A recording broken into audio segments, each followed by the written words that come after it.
भीख मिलती जाती है, गनीमत है कि $2 बिलियन आपको मिल गए, तो फौज को मत मत मत लगाने दो जाके, फट से वो खिलौने खरीद के आएंगे और गरीबों को कख नहीं मिलेगा। तो गरीबों को, बेचारों को 2 रोज की रोटी नहीं मिल रही। उधर न्यूक्लियर बॉम्ब इन्होंने रखे थे भारत पे दागने के लिए, उनको निस्तनाबूद कर दिया गया है। तो उससे जो इलाके में रेडियो एक्टिविटी, रेडियो धर्मिता बढ़ जाती है। तो ज़्यादा डांस ना करें, नहीं तो ज़्यादा जल्दी कैंसर होगा आपको। ठीक है, अब मेरा ख्याल तबीयत साफ हो गई है, होश हवास उड़ गए थे बिल्कुल है, और ड्रामा कर रहे थे कि, और भंगड़े कर रहे थे जीत के। उससे जो इलाके में रेडियो एक्टिविटी, रेडियो धर्मिता बढ़ जाती है। तो ज़्यादा डांस ना करें। जिहाद, फसाद, कत्लो गारत, खूना खच्चर कैसे हुआ, ये कुछ सोचते ही नहीं। सर, पाकिस्तान ने बीएसएफ के उस जवान को जो भटक कर चले गए थे वापस देने का निर्णय ले लिया है, जिसे कल तक वो अपने यहाँ पहुंचा हुआ ही नहीं बताते थे। हाँ, ये देखिए, अब मेरा ख्याल तबीयत साफ हो गई है, होश हवास उड़ गए थे बिल्कुल है, और ड्रामा कर रहे थे कि, और भंगड़े कर रहे थे जीत के। तो मैंने इनको नसीहत दी है कि भाई थोड़ा सा भंगड़ा इतना मत करो, क्योंकि अगर रेडियो एक्टिव हवा है ना तो तुमको असर पड़ेगा वहाँ पे बहुत। सुना है ना आपने कि वहाँ पे इस्लामाबाद और रावलपिंडी के बीच में जो सरगोदा, जो अपनी इनकी एयरफील्ड थी चकलाला है, वहाँ पे कुछ गलती से या सही सटीक निशाना लगाकर वो इनके जो न्यूक्लियर स्टोरेज डंप थे वो उड़ गए हैं लगता है। न्यूक्लियर स्टोरेज डंप में जो न्यूक्लियर बॉम्ब इन्होंने रखे थे भारत पे दागने के लिए, उनको निस्तनाबूद कर दिया गया है। तो उससे जो इलाके में रेडियो एक्टिविटी, रेडियो धर्मिता बढ़ जाती है। तो ज़्यादा डांस ना करें, नहीं तो ज़्यादा जल्दी कैंसर होगा आपको। ठीक है, और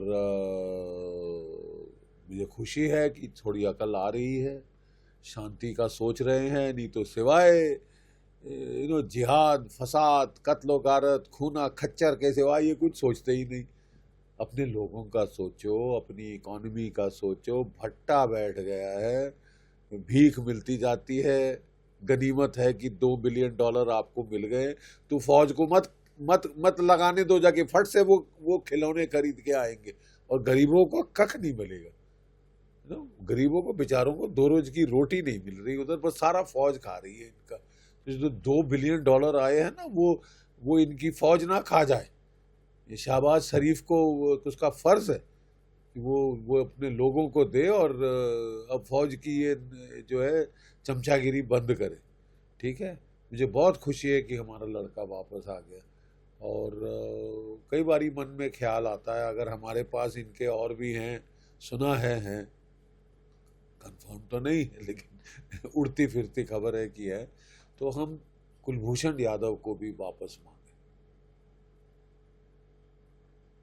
वी शुड एक्सचेंज। अगर हमारे पास इनका प्रिजनर है कोई, तो या प्रिजनर्स हैं, तो वी शुड एक्सचेंज। अभी तक मैंने सुना तो नहीं है, लेकिन उड़ती फिरती लग रही है कि कोई पायलट शूट डाउन हुआ था कभी, और वो हमारे पास है, और एक नहीं ज़्यादा।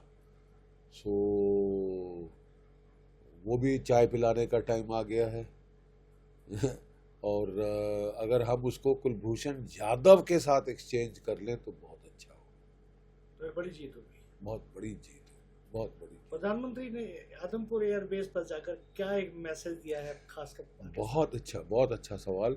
देखिए, सबसे पहले प्रधानमंत्री ने आदमपुर, जो कि हमारा मोस्ट इम्पॉर्टेंट बेस है वेस्टर्न सेक्टर में, वहाँ उसके ऊपर पाकिस्तान नाच के कह रहा था कि हमने तो धज्जियाँ उड़ा दी, वहाँ पे जो S-400 मिसाइल लगे हैं उनके ऊपर खच्चे उड़ा दिए, कुछ नहीं बचा, वाह वाह वाह ये लोग कर रहे थे। और तभी प्रधानमंत्री जी वहाँ गए, C-130 प्लेन में लैंड किए वो, और बड़ा भारी जहाज़, मतलब दिखाने के लिए कि हमारी रनवे शनवे बिल्कुल ठीक है, सब कुछ ठीक है। और पीछे बड़ी शानदार तरीके में आकाश के अगेंस्ट वहाँ पे S-400 triumph surface to air missile the crown jewels हैं जो हमारी एयरफोर्स के, आर्मी के, एयरफोर्स के, हमारे एयर डिफेंस के, जिन्होंने लाजवाब काम किया है, लाजवाब काम किया है। और कहा जा रहा है कि शायद हम और खरीदेंगे ये वाला। और हमारे आकाशिस ने बड़ा अच्छा काम किया है। MiG-29 कह रहे थे हमने मार दिया है, एक कोई कह रहा है ये वो फालतू के जिसको बोलते हैं ना लपेटे जाओ, हमारे बच्चे करते हैं ना कि कहानियां सुनाए जाओ। तो वही है, दिल को ख्याल अच्छा है गालिब, दिल बहलाने के लिए कि तुमने एयरफोर्स की ये किया वो किया, लेकिन सब ने सुन लिया है। उस ऑस्ट्रियन है वो एक्सपर्ट टॉम कूपर, उसने सारा पोल खोल दिए। उसने बताया है कि किस तरह इंडियन एयरफोर्स ने इनके तो धजिया उड़ा दी। 11 बेस हिट किए, न्यूक्लियर स्टोरेज साइट को हिट किया और ये कख नहीं कर पाए। That is the important thing. That means वो कह रहा है कि क्लियरली भारत जीत गया है। बस हमारा यही था प्रधानमंत्री जी से कि प्रधानमंत्री जी ये दिल मांगे मोर बना रहा, 2-3 दिन और रगड़ दीजिए ताकि मतलब अगले 10 साल, 15 साल, 20 साल के लिए शांति हो जाए। ठीक है, ये दिल मांगे मोर, ये दिल मांगे मोर।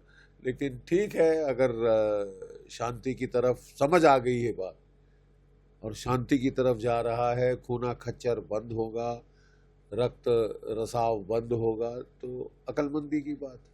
क्या शहबाज शरीफ भी ऐसे अपने एयरबेस पे जाके दिखा सकते हैं? शहबाज शरीफ तो बेचारे अस्पताल में थे जब उनकी पार्लियामेंट में ही उनकी खिल्ली उड़ी कि कहाँ है गीदड़ है ये, कि एक लश्कर हो शेरों का लेकिन उसका सरदार गीदड़ हो तो वो सारे गीदड़ की तरह काम करेंगे।